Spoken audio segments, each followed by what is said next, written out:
if you wouldn't mind just kind of opening up with kind of a few highlights from recent updates and things that you want people to really keep at the top of their mind right now as people are preparing for the fall semester.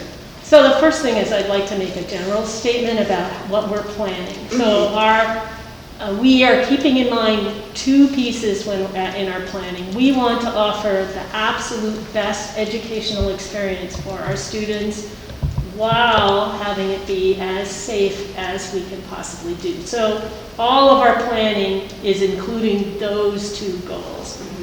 The latest update will be about our course schedule. So we are going to have courses from 8 a.m. to 8 p.m. or even in some days maybe a little bit later than 8 p.m.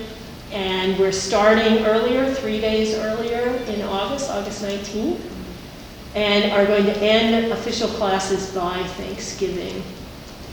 We are planning that about 50% of our courses will have a face-to-face component, and then the remainder will have both a face-to-face, either a remote option, which is like what we did last spring, or really courses that are developed to be delivered online using a variety of different technologies.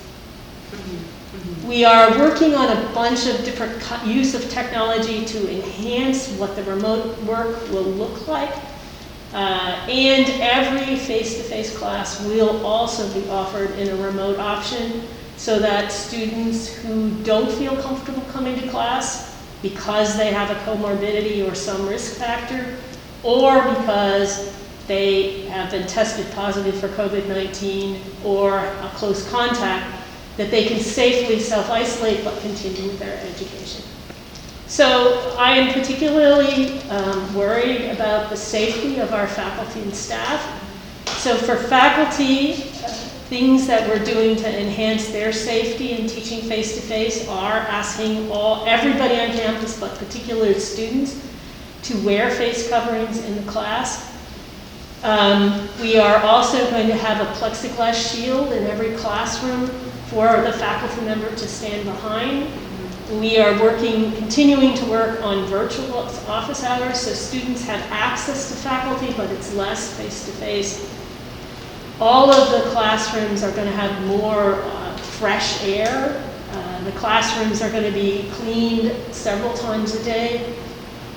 So those are all things that we're working on that we think will make the classroom safer.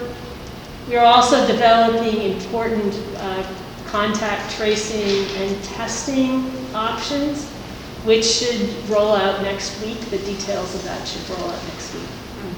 What does it mean by more fresh air circulating through some of the classrooms? So in the air buildings, particularly for energy efficiency, the air is just recirculated. And in this case, we're moving to bring in, rather than recirculating air, new air from the outside. That it comes at a cost because now we have to do a lot more air conditioning, but it also is a way of decreasing, if there is any viral load in the air, the old air goes out, new fresh air comes in. And it is one of the ways that we think is important to increase the safety and environment of buildings. How would you grade A&M's response and preparedness, both for last semester and going into this upcoming semester? So, I mean, I actually think that we are doing a great job. I think if you had asked me in January whether the university could move to remote education in a week and a half, I'd have told you it was crazy. It would never happen. But everybody worked together. Wasn't always perfect, but everybody worked together, and actually we did it.